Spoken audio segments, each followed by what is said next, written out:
reasons to let you go. You're giving me a million reasons to quit the show. You're giving me a million reasons. Give me a million reasons. Giving me a million reasons. About a million reasons. Welcome to Victim to Survivor.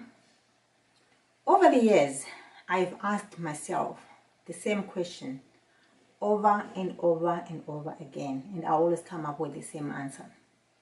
The question is, if I had stayed with my abuser, what could have been one good reason for me to stay?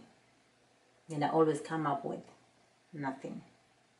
Maya Angelou said, "There's no greater agony than bearing an untold story inside you."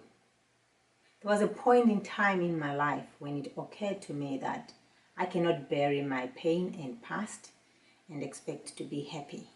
It also occurred to me that perhaps by sharing my experiences with domestic violence, I might in turn help women like me to know that they can come out the other end. It also occurred to me that if I can help just one woman with my story, then it is well worth sharing. I decided to write a book, and I titled it Better Out Than In, where I talk about my experiences with domestic violence in detail.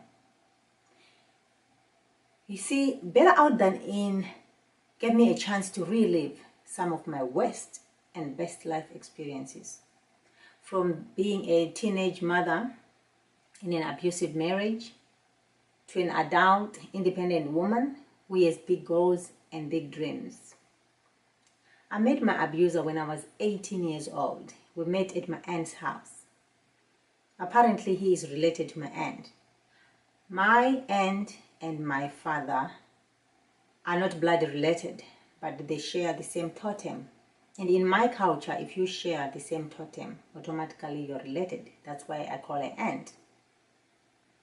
So when he asked me out, I did consult with my aunt to see what she thought about him. And she had nothing negative to say about him, because there wasn't. Besides that, he was educated, he was a journalist, and journalism was a prestigious profession during that time. So I was attracted to that too. He was tall, he was loving, he was charming. When I met my abuser, my mother had left my father because of domestic violence. I think it was 2 or 3 years after she left.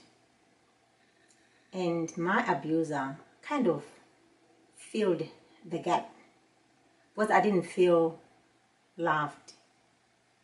He paid attention to me and he made me feel loved. So 4 months into our relationship, he convinced me to stop by his place to pick up something. While I was there, he forced himself onto me. That's rape, right? But I didn't know that time, and I didn't tell anyone. Certainly not my stepmother. You see, my father was never home because of his job.